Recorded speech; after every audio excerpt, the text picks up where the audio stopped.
Resilience, why bouncing back isn't the goal. I'm excited to be here with you today and introduce Melody Vackel. Melody is our first webinar presenter of 2026. So she's joining us from St. Cloud, Minnesota, which is fun. And I know we have people joining us from all across the country. So welcome and good morning. I'm Johanna Dunleavy, the EAP Operations Director, and I've been moderating our webinars for the past 6 years. And so it's good to see some familiar names popping into the room here, and it's good to see some new names.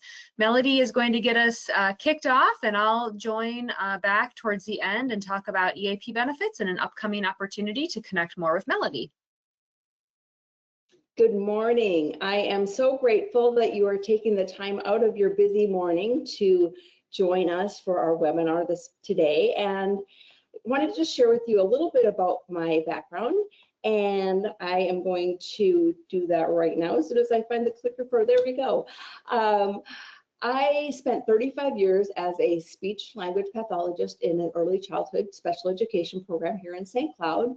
And that was really a wonderful career. It gave me a lot of opportunities to engage with families and learn about family systems. And so that was a very crucial part of my journey. And I'm also a Master Certified Health and Wellness Coach, which is something I started a few years ago because I felt like it was a good tie-in with what I'm trying to do for supporting caregivers. And so that's a little bit about my background. As you can see, there's contact information for me here. Please feel free to reach out to me via LinkedIn, or if you have questions that come up that don't get answered during the webinar, I'd love to hear from you directly. So again, feel free to reach out to me whenever it works for you if you have questions.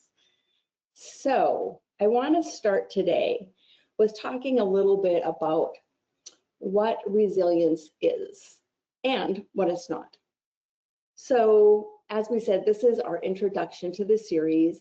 We will be going in greater depth in all of these areas for the actual series itself, but we wanted to give you a little taste of what this might look like, or why you might consider joining us in April.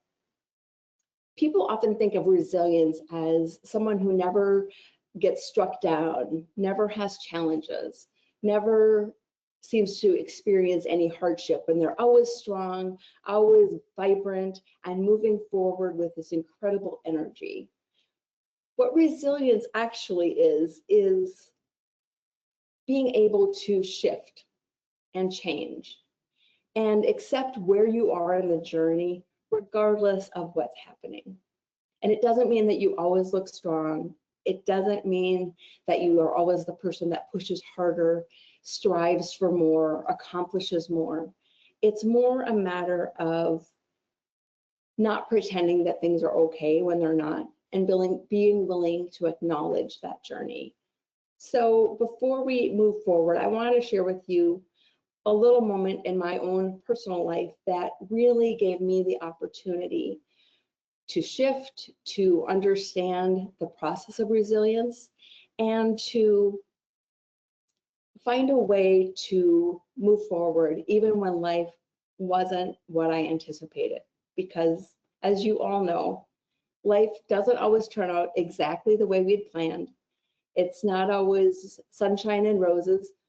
But challenges don't have to be complete setbacks. We can find celebration in the midst of challenge, and that's part of resilience for us.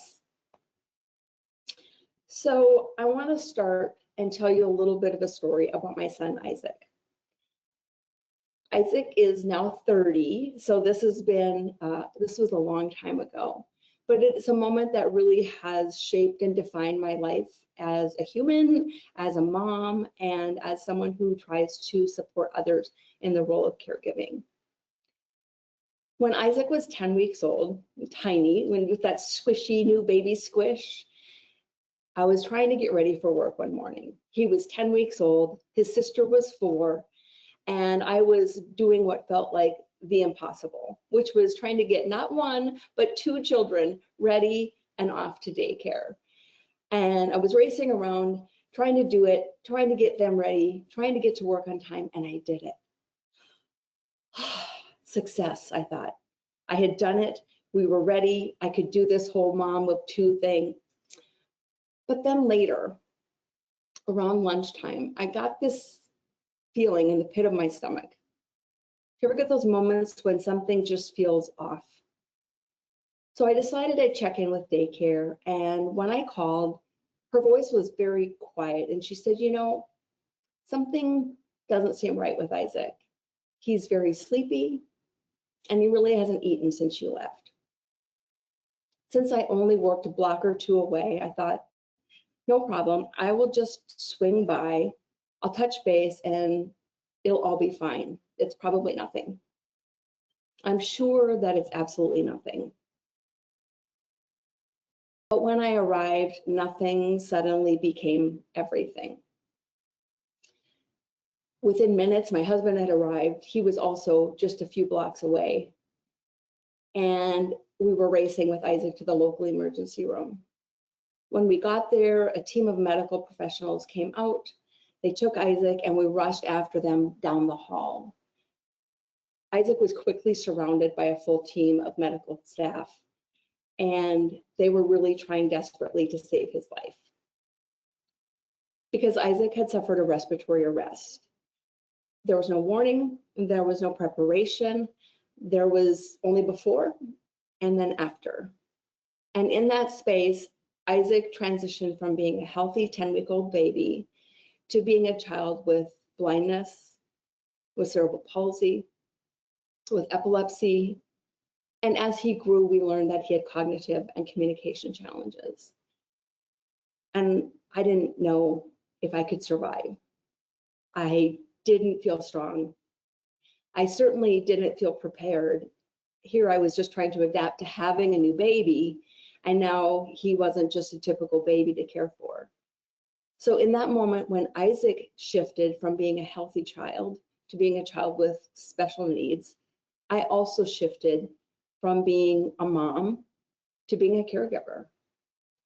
And in that space, everything changed. I didn't really know what the next step should be. And I didn't feel like I had a choice, but I had to keep forging on. So I became resilient, not because I thought I was capable of being resilient, but because I had no other choice. And I share this with you carefully, not to relive trauma, but to name something very important in the space of resilience. And that's this.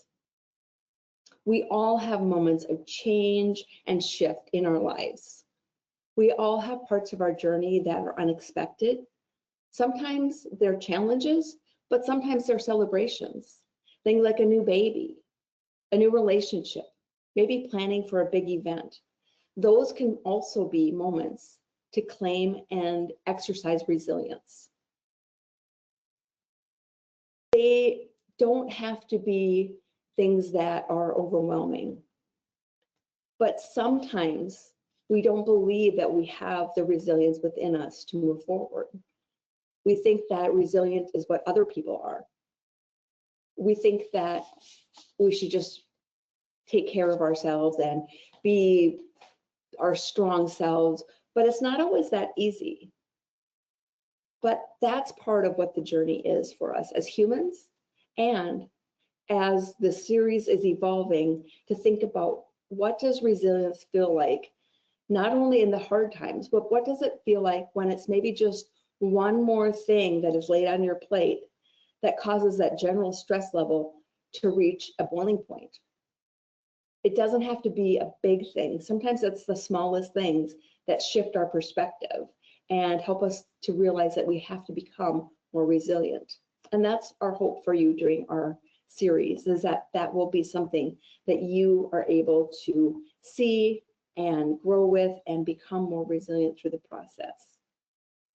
Like I said, at the time that Isaac was ill, I didn't feel ready. I didn't feel prepared. And a lot of times we experience that where we don't feel that strong. We don't feel like we have it in us to keep going. But resilience isn't never falling down. It's continuing to show up, even when things don't feel like we should, or they don't feel like something that we wanted. Life isn't always give us the things we want. Sometimes we just have to forge ahead even when things are different than what we expected. I think of it like a rubber band. You stretch a rubber band and it goes back, but it's not the same. It's not supposed to be. Things shift and they come back, and they shift and they come back. But you don't always get back to that status quo, that space of where you first started. So when we think about that, we think about life gets shaken around, right? Every day things happen to us. We can have an accident in the car. We can have to add a new task to our role at work. And it may be that one thing that makes life seem more difficult. But we always have a choice to choose how we can reset and how we can move forward. But sometimes we don't necessarily know how that's going to work for us. It's about learning to adapt, to pause, to gain awareness of how we can support ourselves and not to get stuck in the space of compare and despair, where we look at the lives of others and think, oh, why is everything easy for them? Why is life hard for me? We all have challenges. It's just a matter of reshaping them to change or shift instead of always thinking of them as a difficult time for ourselves. I kind of think about it like a snow globe, right? You could shake that snow globe up and everything kind of gets whirly swirly, but then it settles and it doesn't look the same every time you tip it over, but it does come back to some level of certainty.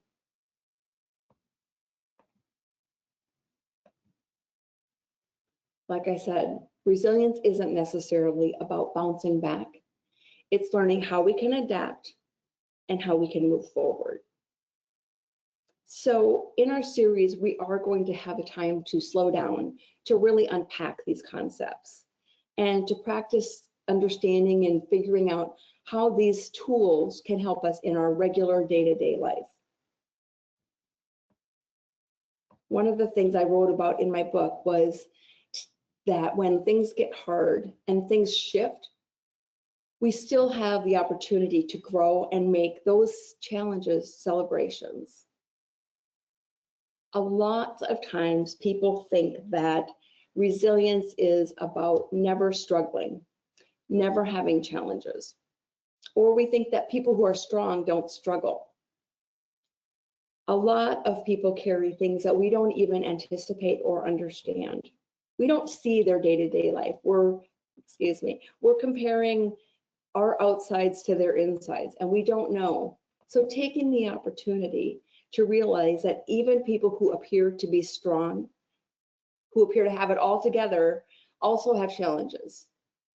Another myth about resilience is that pushing through makes you stronger. Pushing through doesn't necessarily strengthen you. I know I learned the hard way as a caregiver of 30 years that I kept thinking that I was fine or telling everyone I was fine. And every time something came up and I would be offered help or assistance or encouragement from another person, how are you doing? Do you need anything? Nope, I'm fine. I'm fine. I'm fine. Fine is not always helpful. And it took me actually having some really challenging health issues come up to realize that I hadn't prioritized myself. I hadn't taken care of myself in the way I should have. And even though resilience was there, I didn't recognize it. So that's part of the journey too. We think that pushing through makes us stronger. And sometimes we just have to do the hard things. However, resilience, if you push and push and push, you just become depleted.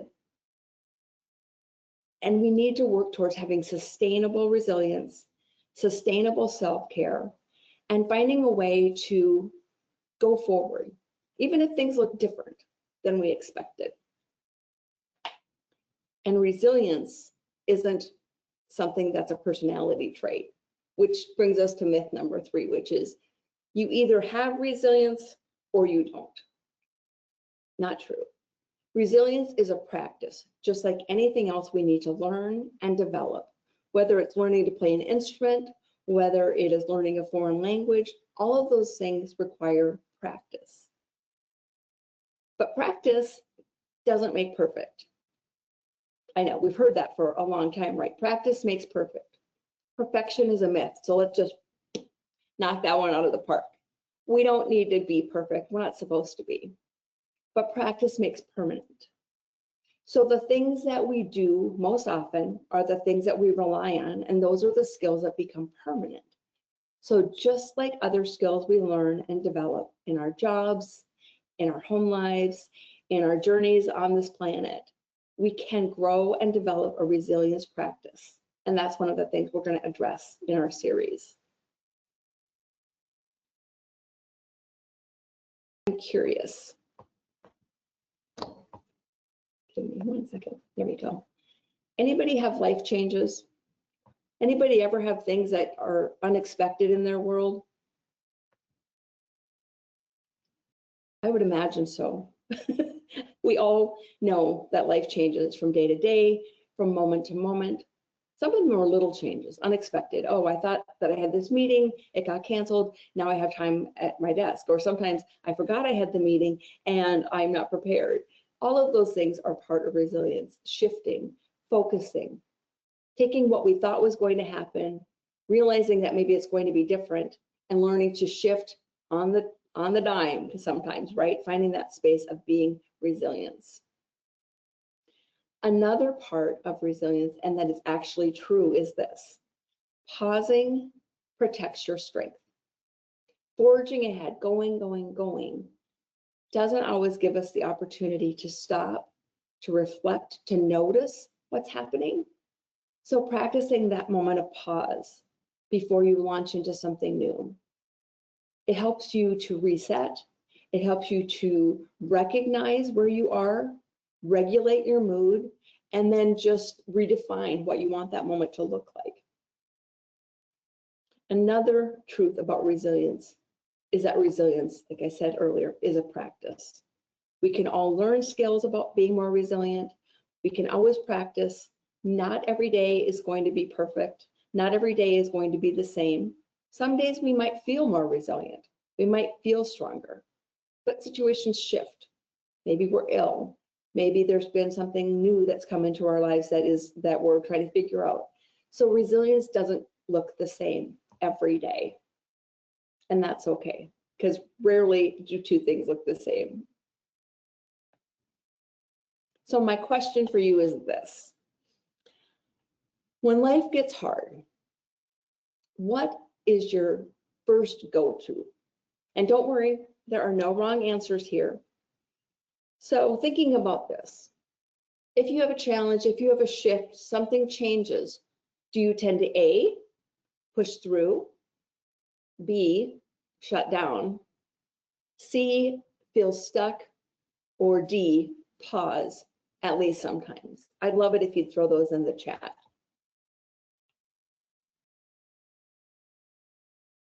All right, I will monitor the chat and respond. We have people sharing push through. I feel like I would also lean towards that one. I feel a bit like the Energizer Bunny when things get hard. I just go, go, go. And then I usually experience burnout, which is a whole different topic. Lots of A's, lots of push throughs, either A or B. Someone shared, I feel stuck, but I sometimes push through. Lots of A's. Lots of A's, right? And I think that is, we're kind of conditioned to be in that space. Like, suck it up, keep going, you know, put your big boy shoes on, all those things that we kind of have that space of, this is what we're supposed to do as humans. We're supposed to just keep forging ahead, forging ahead. All of these, all of them are actually nervous system responses. So it's not a character flaw if you are set to push through. It's also not a character flaw if you shut down. Sometimes shutting down is the only thing you can do to preserve your own well-being, and it may look different for different people. Feeling stuck is a normal part of life. We all have those days when it's just like, I don't know how I'm going to take that next step. I'm not sure what the answers are going to be, and I don't know where to go next. Or pausing. And sometimes the pause it looks longer than we think it should. Sometimes it feels like I should pause for a split second when I may be kind of stuck there for a while. So all of those are normal responses, and I want to make sure that you understand that, because sometimes it's easy to place a lot of judgment on ourselves in this journey in life, and we need to be kind to ourselves. That's a great step into our practice of resilience, is taking the opportunity to be kind to ourselves, to nourish ourselves, to nurture ourselves, regardless of what's happening.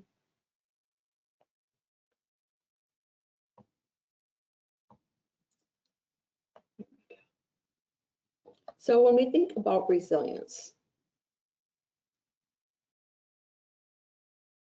we want to think about it as a road, because life is a journey. And taking the opportunity to view it as a road and not something that we have to just do one time or that we can never shift from. Think about a road with curves and pauses and detours and all of those things that we encounter. Even the people who help us along the way, right? If you're driving down the road, you have a flat tire, do you have AAA? Is there someone who comes to your rescue? If you get to a point where there's a big pothole in the road, do you drive through it? Do you drive around it?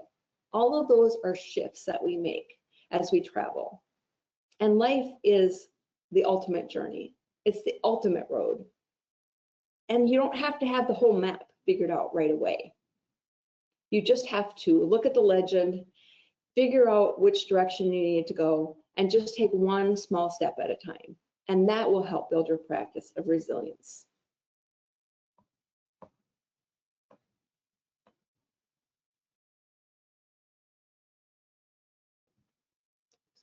I have one question for you right now, which is, what is something that would feel supportive to you right now, regardless of where you are, what you're going through, what experiences you're having? Tell me some things, single word, can be a whole word, can be a sentence, something that would make you feel supported where you are in your journey, and not what you think you should do or what you think the answer should be. What is something that you think would actually feel supportive to you in the journey you are currently on? All right, we have some answers rolling in. I am seeing connection with someone else, quiet time to think, trust, having someone who can listen, a routine, acknowledgement of my feelings, more help with parenting, more encouragement. All of those are so important. I think connection is one that really stands out to me. I think it can be difficult in this world that we live in, where things are so busy, full. We have a lot of activities. We have a lot of hats we wear, but we lack sometimes that connection with other people because we're so busy trying to get to the next, to the next, to the next. And part of that connection does make you feel more resilient because you have other people who come alongside of you. So connection's a great one. Authenticity, acknowledging, I heard, those are all definitely ways that we want to be supported. And we don't know exactly how to do that sometimes. We don't always know how to figure out how we're supposed to do it for ourselves or how we're supposed to let someone know what we need. The Road to Resilience series is going to be a way that we can help you reset, to define the strengths that you do possess, and to learn how to create the space you need rather than just trying harder, pushing more, trying to be more and more and more instead of just being comfortable and content with the space you're in, learning some new skills and learning how you can ask for support, how you can support yourself, and maybe even how you can support someone else who's on that journey to become more resilient. And here's my question. I asked it too early. See, work in progress. So what I'd like to do now is, I've told you a little bit about kind of the way the workshop's going to be framed, or the series. I would love it if you could throw questions in the chat. If you have questions about what kinds of things you'll learn, what kinds of questions you might have about current resilience or current situations. Go ahead and throw any questions you have in the chat. We'll have some time that we can answer questions now. Yeah, and I just want to give a little bit of an overview of what this workshop looks like. So we are offering 3 sessions with Melody in April. It'll be the first 3 Thursdays of the month of April. So April 2nd, April 9th, and April 16th at 10 a.m. And we'll be meeting for about an hour or so, Melody, is that correct? I should, yes, an hour. And so we're going to essentially take the content from today's webinar and we're going to build it out into the workshop series that will really focus on, like she said, practical tools. There will be some supplemental resources in the form of handouts or, you know, opportunities to reflect. Also, I think it's just nice when you're in a space with other people who might have similar life experiences or similar life goals. An opportunity to foster that trust and supportive collaboration and connection, which then gives you that clearer sense of direction. So this is something different from the webinar we're doing today. It is a paid series. It's $135 for 3 sessions and space is limited. So we're going to cap it at 50 participants so it can be a more intimate experience. It will be hosted on Zoom. So today's session is on GoToWebinar, which, you know, a lot of people are less familiar with, but in Zoom, there's an ability to have breakout rooms. And so of the 50 people, you'll get to go into smaller groups and then Melody can bounce from breakout room to breakout room and have conversations with those breakout rooms. So this QR code here, if you scan, it will take you to the Zoom registration page that has a lot more information on it. But I just wanted to announce this. There will be more information to come via email for those who attended today.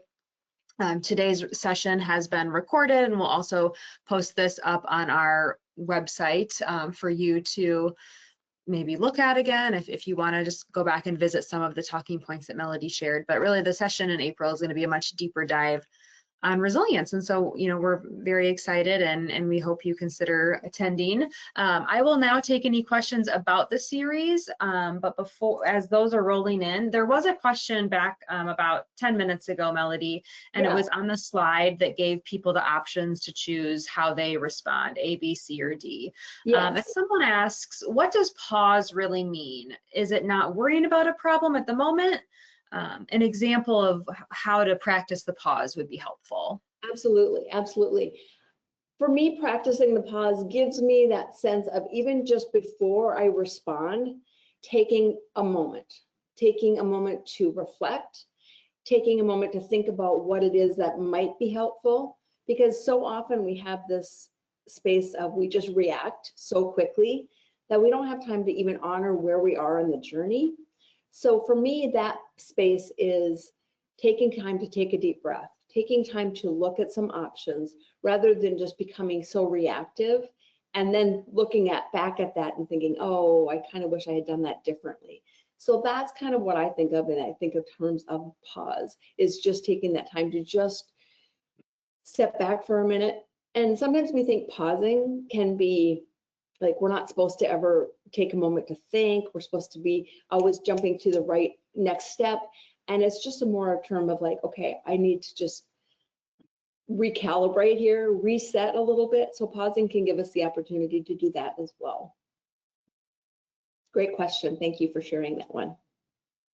Another question that's coming in related to the topic, can you address how someone's need for outer validation interferes with resilience? And would this be something you'd address in the workshop series? Yes, recovering people, please are here. Anyone else? And I think that space does speak to how we want to be acknowledged. And it can be difficult when you do crave that validation from other people to learn how is it that you can encourage yourself, because we don't always get the level of validation we want or the level of validation we need. Sometimes it's as simple as looking at what is it that we are seeking validation for? Is it for that particular situation? Or might it be something deeper where we just in general are maybe feeling a little less than? So it can really go in different directions, but I think that the tools we'll use, one of them is my Space for Grace framework. and then that I think is the second session of the series. It allows you to really acknowledge where you are in the journey and to figure out a little bit more about how you can build those pauses into life so that when you feel that need for more input or for more support, you learn ways to ask for it or learn ways to even validate yourself differently than maybe you've done in the past. Thank you. There were a couple of questions that came in about the series, but they were more personal in nature, so I've responded back in the chat. So if you asked one of those questions, I've responded back in the chat, and I may need to follow up with those individuals via email directly. They didn't seem applicable to the entire audience. I've not seen any other questions coming in. So if we want to advance to the next slide, I just want to remind people of their benefits with employee and family resources.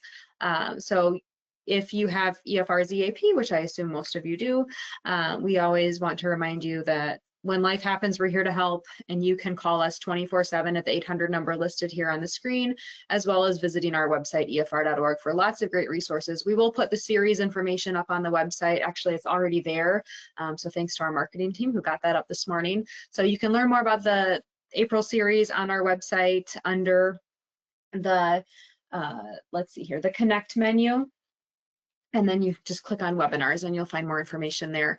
And then these are the benefits that you have access to, as do your household family members. So don't forget to consider EFR as part of the solution to whatever's going on in your life. I think it oftentimes takes a village, right? So it takes some resources from, a benefit like an EAP. It takes resources from whatever your preferred community is. So it could be family, it could be a friend group, and then also relying on people like Melody who have had life experiences and who really want to share how they navigated that and how they came to find resilience, and just giving other people the hope that it's a possibility for everyone. And so really leaning into all of the resources available, whether they're through EFR or outside of EFR, is I think one of the keys here. But thank you, Melody, so much. This was a great conversation. We hope to see several of you back in April. Remember, space is limited. We are only allowing 50 people into the series, and the information is on efr.org under the Connect menu.